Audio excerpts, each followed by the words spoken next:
Welcome to this week's episode of Level Up Stronger, where we dive into conversations that challenge, inspire, and provoke thought. Today, we're stepping into a territory that is both complex and contentious, the topic of patriarchy. Before we begin, we want to acknowledge up front that this discussion is rooted in the perspectives of just two individuals, us, your hosts. The realm of patriarchy is vast, encompassing political, social, and deeply personal dimensions. It's a topic that affects all of us in varied and profound ways. Given its breadth and depth, our conversation today cannot and does not aim to cover the entirety of this issue. Our dialogue is but a snapshot, offering insights and reflections from our personal viewpoints and experiences. We recognize that this topic is politically and socially charged, and opinions on it can be diverse and deeply held. Our intention is not to present an exhaustive dissection of patriarchy or to claim that our perspectives are definitive. Rather, our goal is to share our thoughts, engage in meaningful conversation, and perhaps shed light on facets of this issue that might provoke thought, encouraging further inquiry and spark conversations among our listeners. We encourage you, our listeners, to approach this episode with an open mind and a critical eye. The views expressed are meant to contribute to the broader discourse on this topic and are not intended to marginalize or dismiss any other perspectives. We welcome diverse viewpoints and believe that it is through respect and open dialogue that understanding and progress can be made. Thank you for joining us on this journey of exploration and conversation. So patriarchy, I think you came up with some really good information as far as like, where did this all start? Because it seems like it's been one of those things that just has always been. If you look, we look back through the history books, right? Men have always been dominant, women have always been subservient. There's always this masculine, feminine pull or expectations, right? But where did it really all in present history get going? And you know, Tiffany, you bring up a point also that this is all in history, this is what we hear, but you also think about who wrote the history books. Good point. It's the men who are writing the books. Good point. And as you know, the victorious in any war are the ones that end up writing the story of what happens in the war, right? So anyway, just a little side note around that point. But yeah, the origin of patriarchy, it is complex and it's intertwined with the development of human societies over time.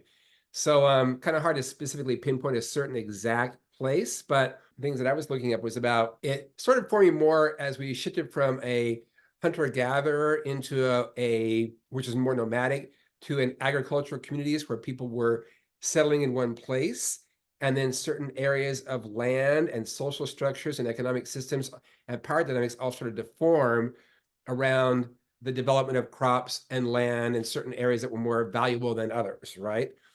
And a lot of times I think because, and this is not 100% either, but you know, in general, men tend to be physically stronger. So they end up doing more of the physical labor. And then they kind of naturally started shifting into this idea of having control over the property and the resources that they were working on, that they were doing. And the women were allocated more to taking care of the community, the people in the community, and raising of children. Again, not that it was strict that way, but that was where the origin, they were saying, it kind of started sort of forming that way as an evolutionary shift, as it were.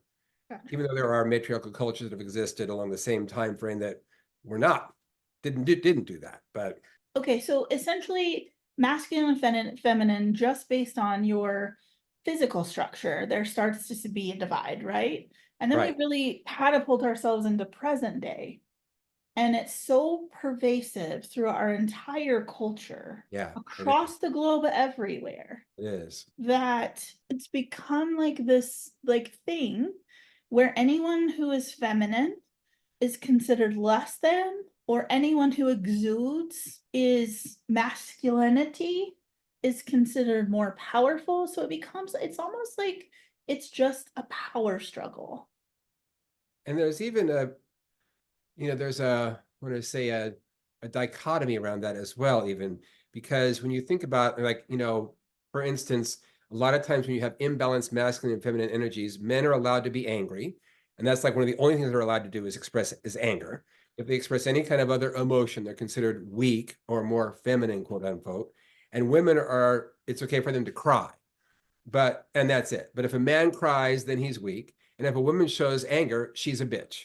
So there's this whole double standard there that it doesn't even cross over as far as even those qualities or those traits. I'm I sorry. think patriarchy has become that set of rules and values that we as a culture have created specifically so that men and women on how men and women should act, right? Yes, I agree. But the reality is we created the set of rules and the set of expectations and the set of feelings around it, or the Yeah. expectations and actions given patriarchy. So it is very much a construct that we as Yes. humans created. And I feel Yes. like we as humans can uncreate. And we can create something new, something much more, fluid and also embracing of the different multiple aspects of each person. Because to me, a whole powerful, balanced human being embodies the masculine and feminine energies that we all have within us and finds a way to merge and blend those so that you can go back and forth depending on what it is that is more appropriate in whatever circumstances you're in. Sometimes you want more masculine energy, the doing energy, and sometimes you want more of the feminine energy, the being energy, the space creating energy.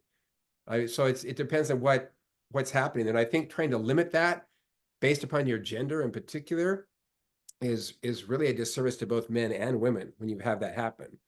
And I just heard an article on the radio just a few days ago about exactly this, that if it was 1 out of 4 men that were saying feel like they're being forced into a certain way of behaving because they're supposed to be masculine or manly, like being handy around the house, fixing things, that kind of stuff.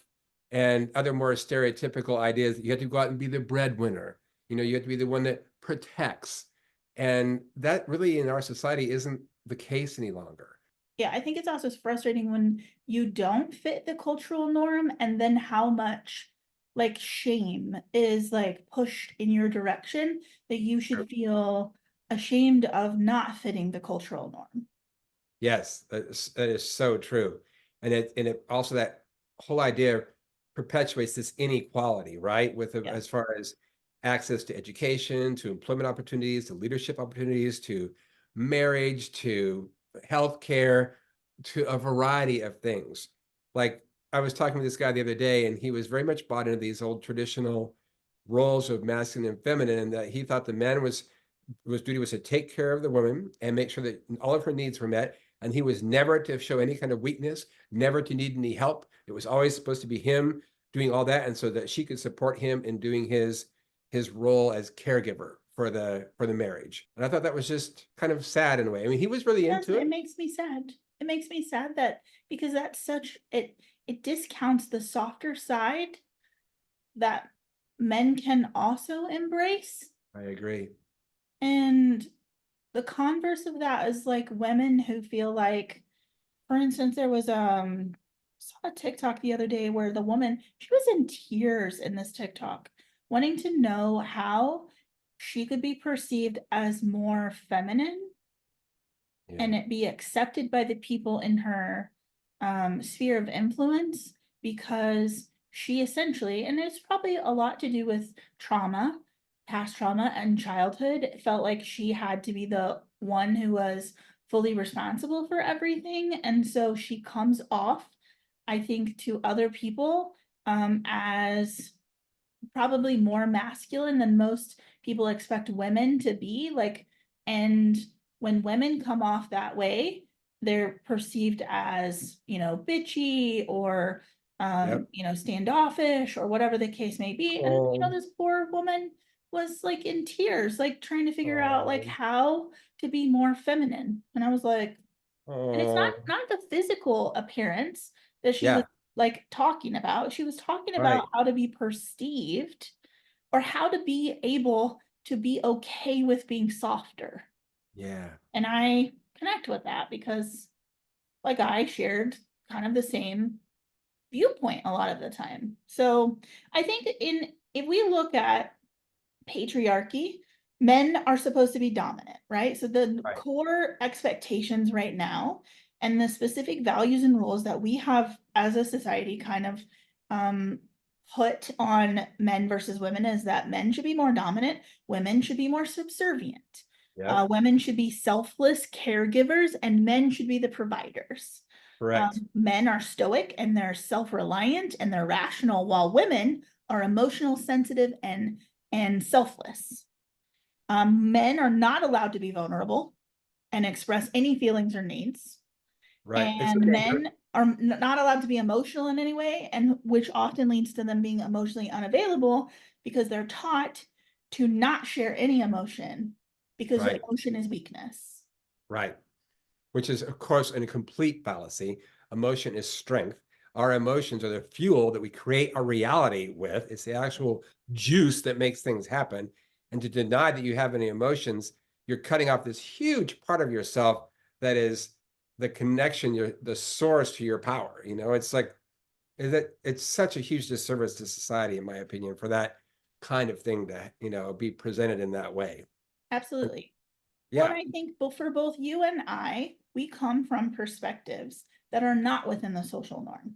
true. So I am a heterosexual, cisgendered, white woman professional who works in a male dominated industry and has risen to the C-suite level, Correct. right? Right. So, like, I do not fit the mold. I am not married. I do not have children, and I do not intend to have either. So, Right. like, no part of like me fits the gender mold that patriarchy has. Right. I'm not living in that cage, right? Right. I feel Exactly. like that is very much the patriarchal view of what women should be is way too limiting. I 100% agree. And that same exact thing happens applied to the LGBTQ community. Because myself, as a gay man, I really had to come to terms with that about balancing, what do I consider masculine and feminine and in myself, and how do I identify those different qualities within myself? And then how does that present itself in society as well? How does that move forward as far as people's acceptance of me and who I am? And again, the issues of discrimination or violence around that. They're trying to force binary gender roles on people. One of the Mhm. things I found that I really embraced in myself. So again, I'm not typical at all with that as well. Although, as a white male, I get that white privilege Sure. afforded to me because society tends to give preference and more privilege to white men, and especially if they're perceived as being straight. And most people just assume everybody is straight unless they're proven otherwise, Sure. unless you're just a flaming queen. Yeah. It's really obvious, Yeah. but otherwise, and nothing wrong with that. It's just that that's not most gay men are not like that. They're just like regular guys. Sure. So anyway, so there is that also that I see that, when I'm working with people as well, that unspoken privilege that you get. And like, for Mhm. instance, it's really breaking and retraining societal images and norms too. Like my grandmother was very much this way, where wonderful lady, and so was my grandfather, but she was very much into that, that the men were right. They were the ones that needed to lead, that the women were supposed to do what the man said. I mean, she would disagree with her husband and they would have arguments and stuff, but in general, that was like an ingrained, a subconscious way that she operated. So, like, for instance, my mom would make a point. My mom was very independent, very forward thinking, very much about, women are equal to men and they can lead and they can do anything else than a man can do. And that did not sit well with my grandmother. And when she had ideas that she wanted to present to my grandmother, she would say something to her about, what to do with like her will or the property after my grandfather died or those kind of things. She wouldn't listen to my mom because my mom was a woman. And she would ask me to tell my grandmother the exact same thing that she told her, but because I said it as a man, she heard me and listened to me and would respond. That's interesting. I also grew up in a very patriarchal kind of like family where man is the head of the household. And, even from a religious standpoint, you're taught that men are supposed to be the leaders and the head of the household and all of this other stuff. And the Right. woman is the helper to the man. And Right. where I think the dichotomy of it switched is that I wish my mom was still alive to have these conversations, Yeah. but like she absolutely did not want to be a farmer's wife. She had, and I have a feeling based on some of the things that I know about the personalities involved probably wanted nothing to do with, being subservient. Yes. And she was the major breadwinner growing Oh, up. oh, She had the professional career, she had been to college, all of those things, whereas my dad was like a mechanic, right? And so like I got to see a very different view yeah, compared to the all the other family, yeah. and how the dynamic within the household worked. Not that I think anybody was like super like weird about like men versus women, but like you can definitely see across the generations and across all, Thank you. how all of that functions. Yeah, So it's I true. think it's That's very interesting. Yeah, see, I did not. My grandmother, her household was that way, but my mom, my parents got divorced when I was pretty young, and my mom was the primary caregiver. She was the breadwinner for us, and she took on that role of leadership of the household. And so I had a really beautiful role model in that way that did not fit the stereotype, but fit the Mhm. norm. And at the same time, when they got divorced, and this was, oh, like in the early 70s, somewhere around there, late 60s, it was a very big deal for a divorce to happen. Yeah, And for her to be a single woman raising her kids without her man around, correct. and a lot of her friends that she used to socialize with together with my mom and dad, she wasn't part of those groups anymore because she no longer fit those norms. So she found new friends and other people that she Yeah. ended up being socializing with. But there was a chunk of that kind of like disappeared all of a sudden because we were not the traditional nuclear family any longer. And Well, it and was, that would have been a really hard time in the beginning of the 70s, especially how women were viewed in the it beginning of was, the 70s, it where was. we still were very second-class citizens, not allowed to Right. have our own bank accounts, like not allowed to have your own credit card, like, yeah, in the Yeah, there's a early lot of stigma, 70s. stigmatization about, having to be, again, conform to certain gender role models. Like, Yeah. for instance, my mom, with her second husband, she learned to ride a motorcycle and she Mhm. loved it and she was good at it. And people thought that was really edgy and weird. Yeah. And she cut hair. She was a cosmetologist, a Yeah. stylist. And so she would cut hair and the women would be in the shop, and their husband would drop off. It's like, whose motorcycle is that out front? They're like, it's mine. And they're like, Yeah. who? The Your pretty mom was lady? definitely You're pushing some you're the boundaries. you're the one that was driving the Yeah, that's my bike. Yeah, And absolutely. That's funny. it was I thought it was hysterical. Yeah. And then her and one of her best friends, they started wanting to, the men hated the haircuts they were getting. So they would go to the Mhm. barber, they just get like a bowl cut, and they wanted something that looked better on them. Yeah. So, but they wouldn't go into a salon because that was a woman's place Yeah. and that was too feminine and maybe It's perceived as funny, gay. the place that you get your hair cut is feminine or masculine, but and then Correct. like that Barber, separation, barber salon. versus the salon. That's so funny. Barber and salon, So exactly. So they funny. started opening the salon one night a week, and they would cut men's hair in the evening so the men wouldn't get that stigma attached to them going to a salon to get their hair done So so they funny. could look good. But it's just so silly. Like, Isn't it? And yeah, yet that's the way it was, you yeah, know? There was interesting. all kinds of stuff like that in that era that was really, it was so obviously discriminatory Yeah. and when I say, patriarchal in Yeah. its whole structure. Like we had a restriction Just in high even hair became a patriarchal like I was device. just going to bring that up. In high school, the guys could not grow their hair longer than below their earlobe, and it could not touch their collar. And the girls, of course, had long hair and everything else. Yeah. And we ended up fighting the school board and went to bat with that. And we were like, why? What you're saying that the length of our hair affects our ability to be cognitively functional in our classrooms? If Yeah. that's the case, then all the girls should have to cut their hair too Yeah. because they have long hair and they're still doing just fine in school. Yeah. So why is there restriction against us That's having too funny. whatever length of hair that we want to have? We Yeah. actually won. They Yeah. actually made the Well, point. good for you because They it actually doesn't buckled. make any sense. It Like the makes length of no your sense hair. whatsoever. Jesus. Like just the dumb, like the dumb shit for that patriarchy forces on Yes. us. It just boggles my mind. Just like those kinds of examples I just made. It Yeah. was like, it was crazy. It's like, how does that, how does that make any sense whatsoever? It has Yeah. nothing to do with who you are as a person, but it's these Correct. artificial ideas and norms, quote unquote, and specifically gender roles you're supposed to take on, right? How you're supposed to Yeah. behave or not behave. Yeah. And I found it as coming out as a gay man, I found a lot of freedom around that because I realized I didn't have to conform to that. If I wanted to be feminine, I could be feminine. If I wanted to be masculine, I could be masculine. If I wanted to blend them both, I could blend them both.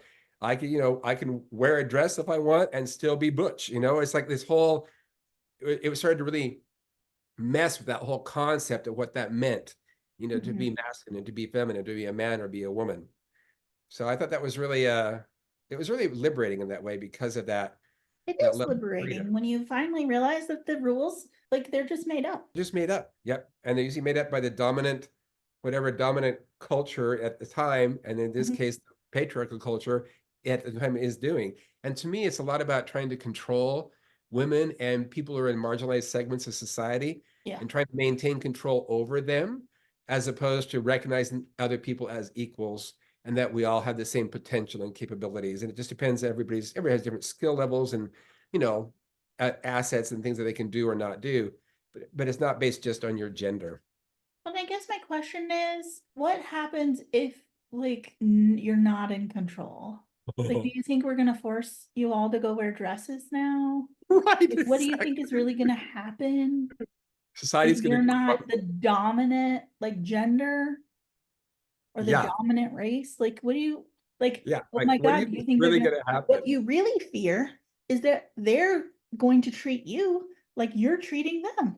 Exactly right, Tiffany. You're spot on 100%. It's It's not that exactly you right. fear like the status quo or the things that, being seen as feminine. You're afraid that they're going to discriminate against you and Yes, terrorize you and yes. shame you. And make you less Right? than for who you are, for who Correct. you came in. Wow, Yeah. that's I crazy. also, yeah, isn't it?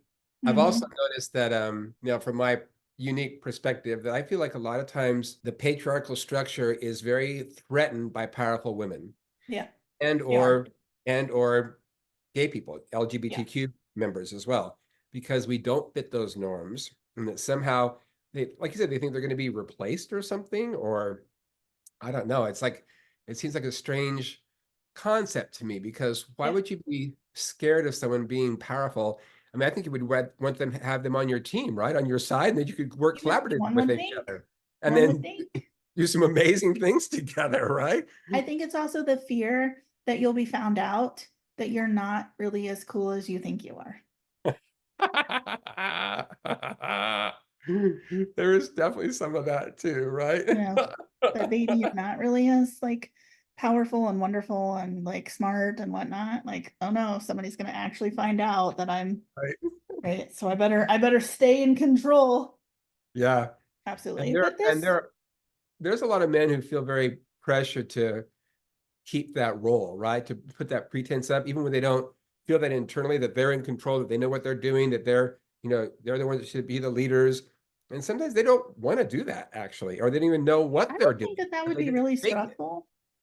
It is Be the stressful. person who's constantly having to be in control all the time. It absolutely And is.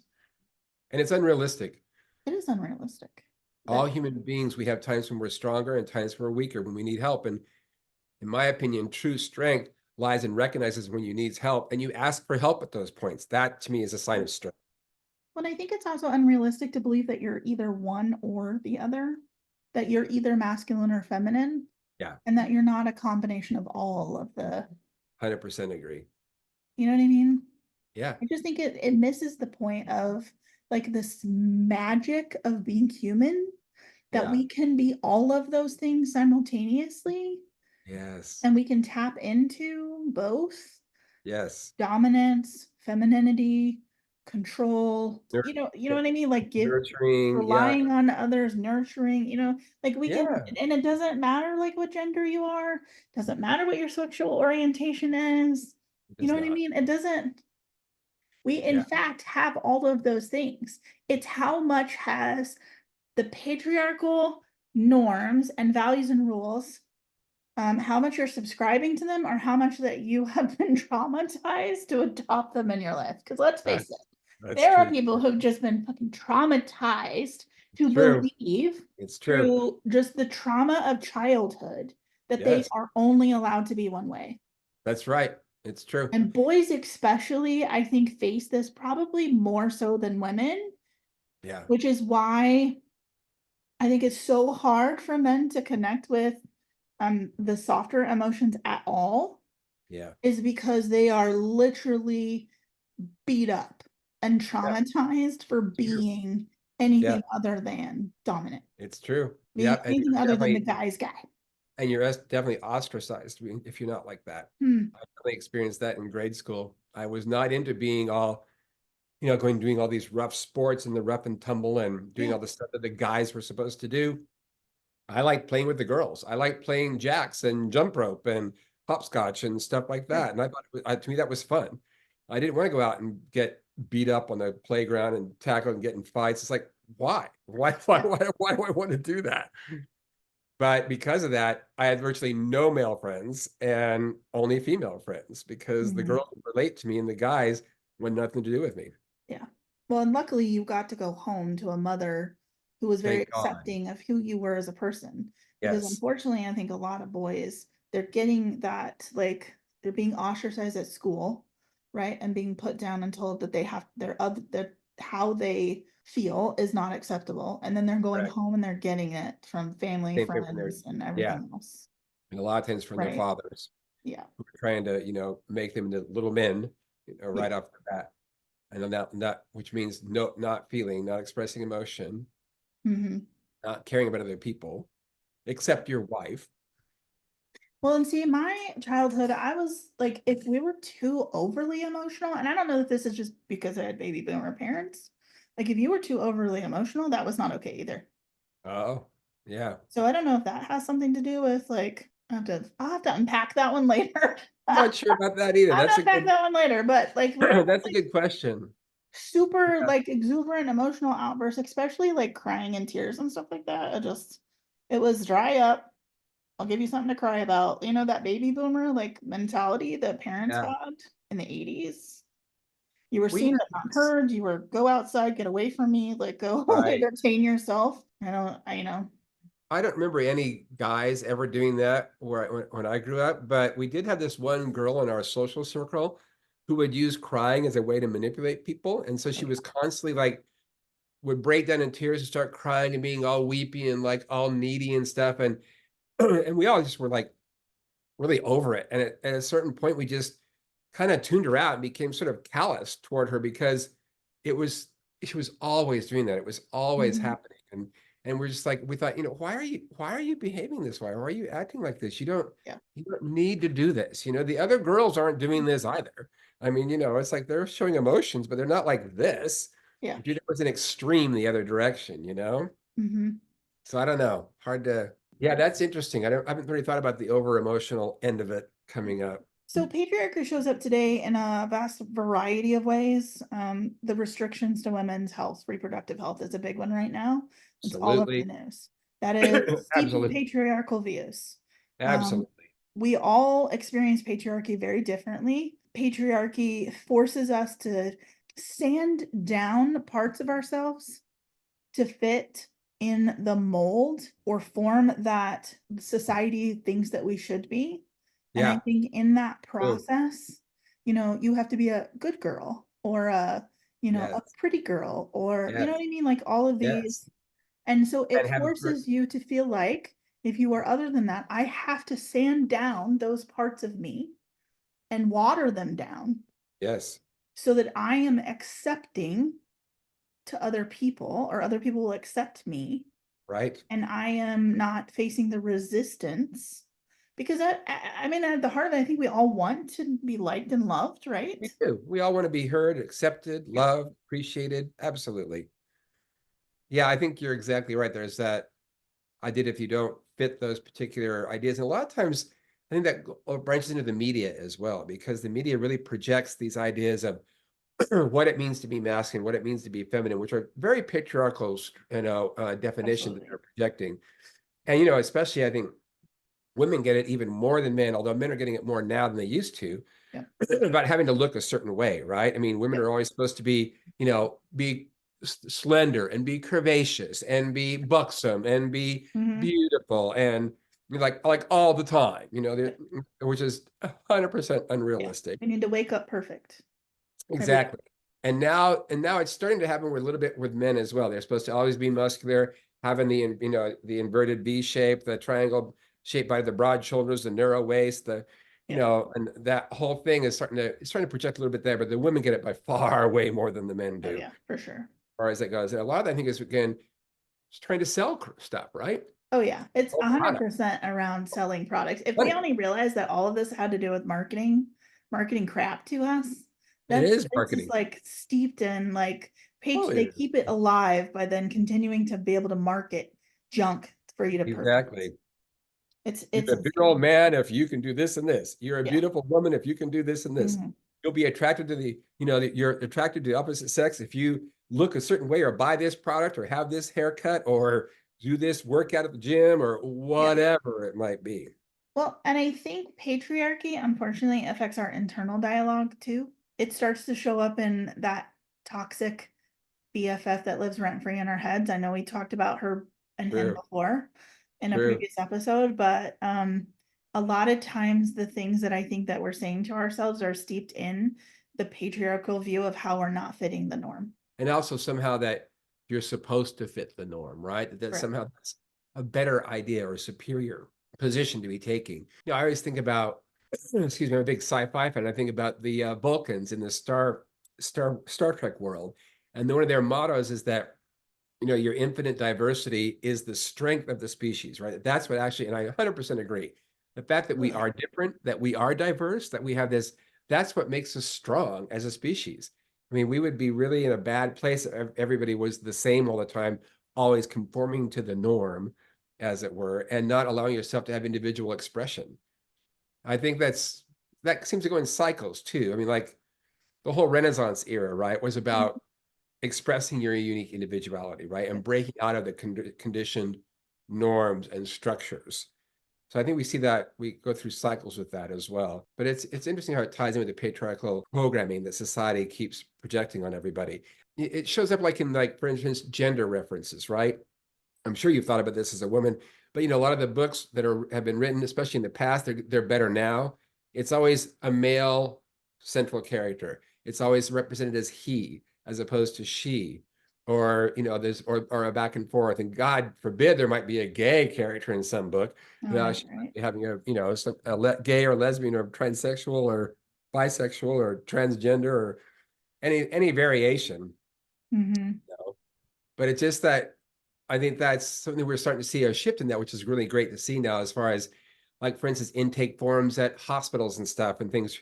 You know, they'll say, you know, some of them have started to shift now to say, you know, gender, male, female, or non-binary, or Yeah. they'll start to add another option, right? Yeah. Which is really great to see because that shows there is starting to be this level of progression and shift. And I think part of that is Consciousness, right? That it's consciousness, not raising okay to consciousness. keep like trying to force these cultural values and rules that really like what is it hurting? Yeah, it doesn't hurt anybody, actually.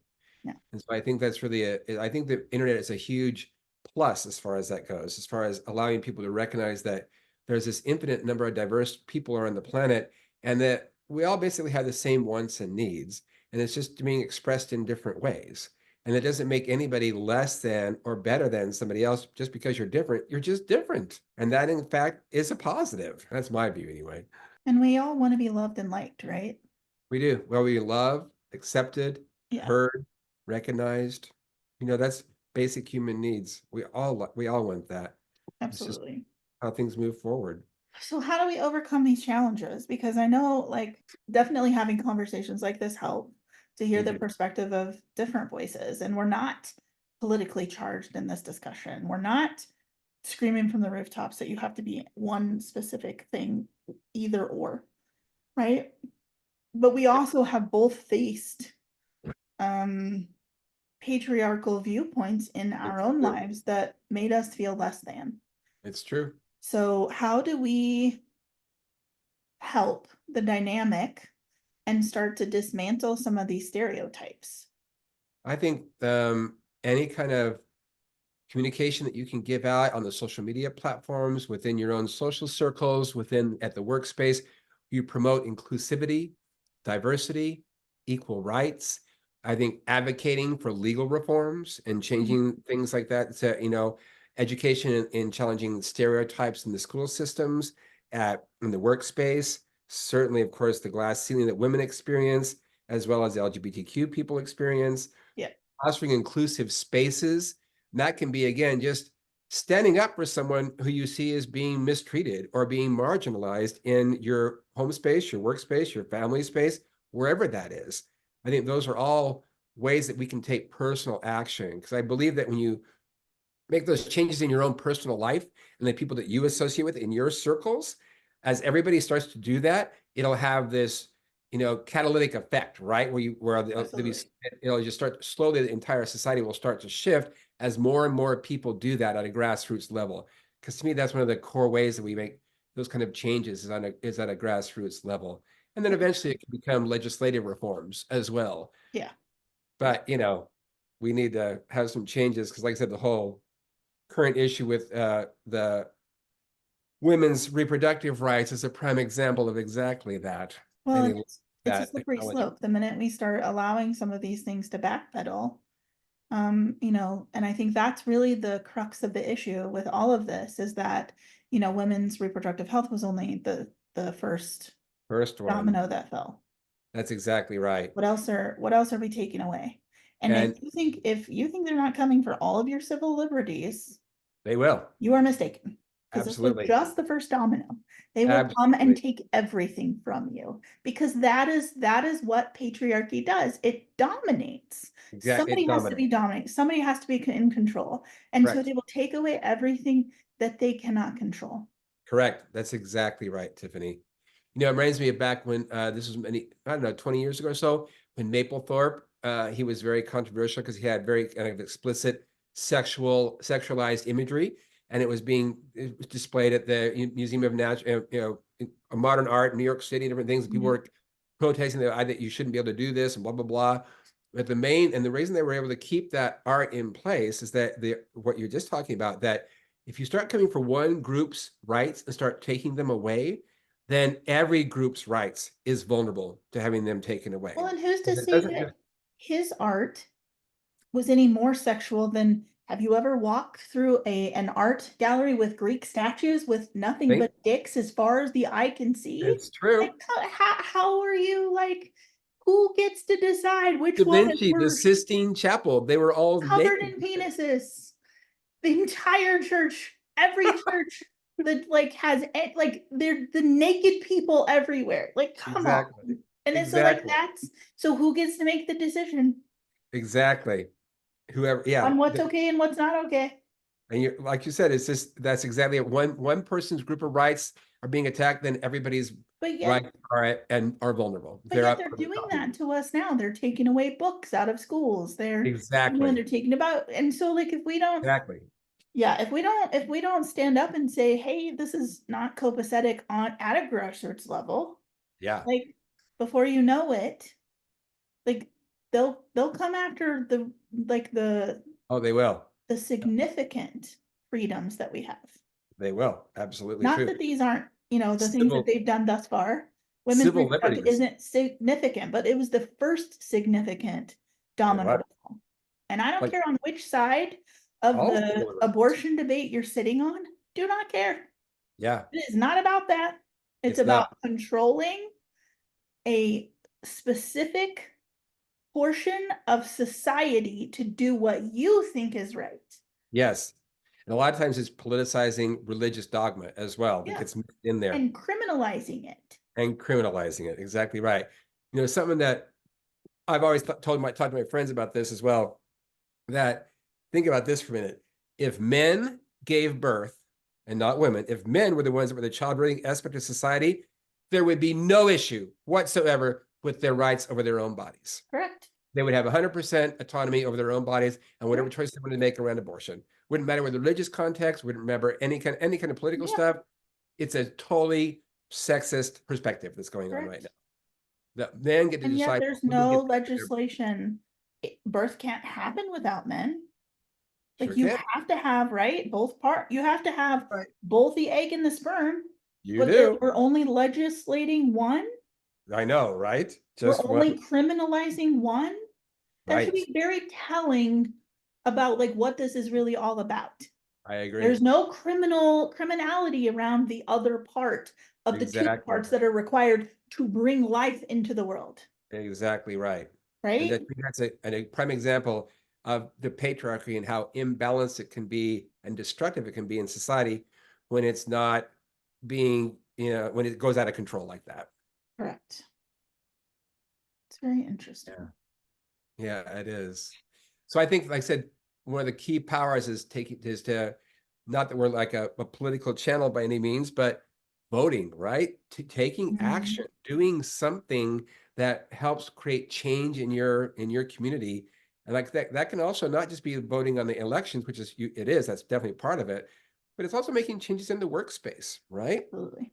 And addressing unconscious behavior or behaviors that are kind of steeped in that whole patriarchy that have no validity as far as any kind of way to enhance or add value to your experience in the workspace or in your home space for that matter.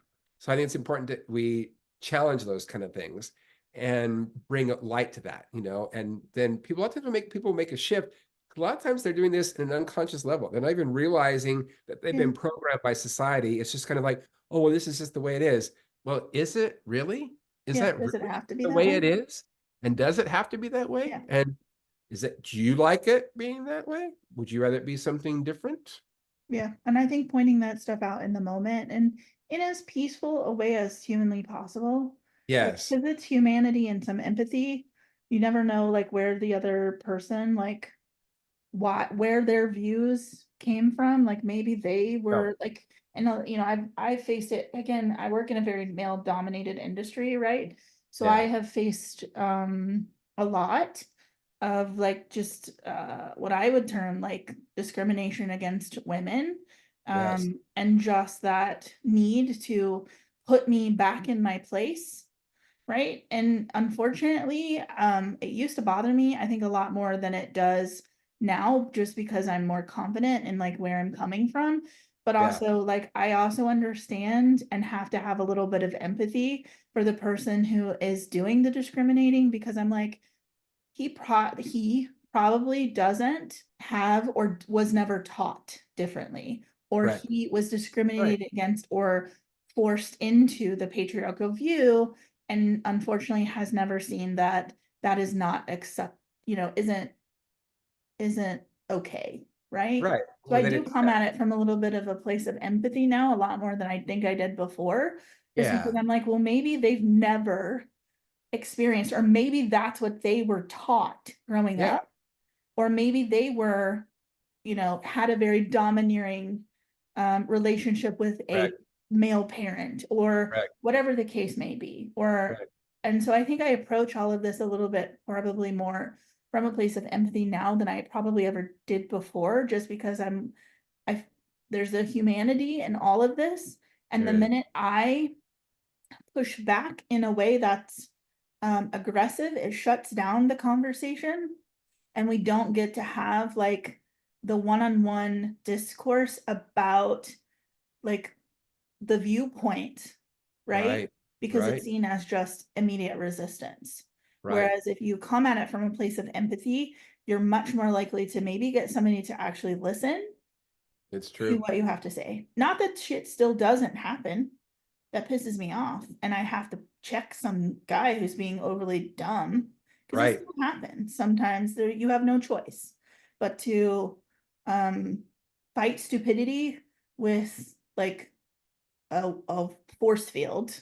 Yeah. But I definitely think I try not to let it bother me because as much as it did before, just from the standpoint of like maybe they've never had the opportunity to have a different perspective. Maybe they were Right. forced And into in adopting a certain perspective for survival mode for themselves. Correct. And in fact, you could actually be the very person that branches out to a new perspective, right? By bringing it to their attention. It's like, so why do you think that? What is that right? You really believe you really think men are better than women, just like in general, and why? In what way? How does that? Where'd you come up with that? Yeah. Just actually genuinely ask them what is your perspective and where did it come from? as opposed to being defensive and accusing them and attacking them. Like I said, that empathetic avenue will open those lines of dialogue. Well, and I think that in general, like coming at something from a place of empathy puts you in the frame of mind to not let the resistance exist within the conversation, because when you come at it aggressive, the resistance is automatically there. I am exponentially curious as to why people think the way they do, probably more so than ever before. Just because I'm like, how can we unwind? Like, how did we get here? Yeah. And really understand like what were the things, or help someone else understand like what were the things that led up to your choice to make that decision and Mm-hmm. have those feelings about X topic, right? Right. And the patriarchy is a perfect example of where like we have these ingrained beliefs and worldviews that are steeped in history and trauma and all kinds of societal expectations that have been pushed on us, and we've chosen to accept them. Right. We can just as easily choose to broaden our worldview and Yep. understand that it does not have to be a dynamic power struggle. All genders, all sexual preferences, all colors and races can all live actually very harmoniously together Very without there harmonious. having to be this great power struggle or need to dominate versus, you know what I mean? I 100% agree. And to me, it's that about, again, recognizing that our differences are actually our strength, and it's not something to be divisive over. That it's great that we're different, actually, and to Mhm. embrace that those differences as part of the strength of our species. Yeah. That to me is one of the key elements of that there. And like I said, we don't have to be, no one person needs to be dominant or controlled by another. I mean, nobody likes that. You don't like when someone does it to you. Well, and Why would you? neither do the people who are in dominant places of power, right? No, they don't. I mean, But they fear the opposite of that. they fear being the ones that are on the And receiving that's of the very energy that they're giving. correct. And that's when they start like imposing all of these rules. It's fear. Correct. It is. It's fear based. What do you have to fear? Yeah. What are you scared of? Yeah. Are you afraid they're going to do exactly The what you're same thing. doing to them? And maybe we should think about that. And in fact, I don't. I think for the most part, and not to say that matriarchal cultures have not, and they do have existed and still exist. They don't have their own faults as well. Nothing is perfect, but Yeah. in general, those cultures tend to be much more accepting of diversity and focused on the community building as opposed to placing a certain individual at a hierarchical position above Mhm. everybody else to control everyone else. Yeah. So instead of this pyramid structure, it's much more of a, what I would say, a group working together, right? With Yeah. a lot of times with rotating leadership that occurs within those structures, which to me Interesting. it feels much more balanced and much more embracing of the masculine and the feminine within all of us. Yeah. I think that would be another thing I'd like to leave our listeners with as well, as the idea that as far as working with these things internally is to really start to embrace both those energies, your masculine and your feminine energy, and recognizing the value of each one of those in Hmm. all people, but especially in yourself. And that sometimes you step into more masculine energy when you need that for that particular whatever thing you're doing. Other times you want the more feminine energy as well, and Yeah. that both have value in different circumstances, and it's okay to trade off and to blend them together even. Well, and I think if you're skewing one way or the other, I think it's probably a good idea to just look at like where does that come from? Like Hmm. what past experiences and traumas did you have that led you to be skewed in an extreme direction, Yeah. or to be not accepting of like the adverse of whatever it is that you currently feel is your norm, Right. right? Because I think once you have actually looked backwards in time, then and understood like why some of that happens, then you can make more informed choices going forward in time to Yeah. to allow yourself to have a more enriched life, to be able to embrace all of the magic that being a human being and being all of the things, Yes. right, have. I think that you're talking about self-awareness, you're about Correct. raising the level of awareness. And so to become conscious of where did this come from? Where did this source from? Yeah. Why do I feel this way?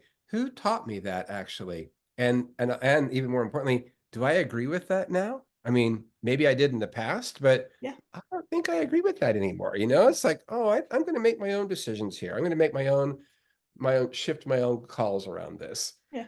Because it's and change 100% that. your choice.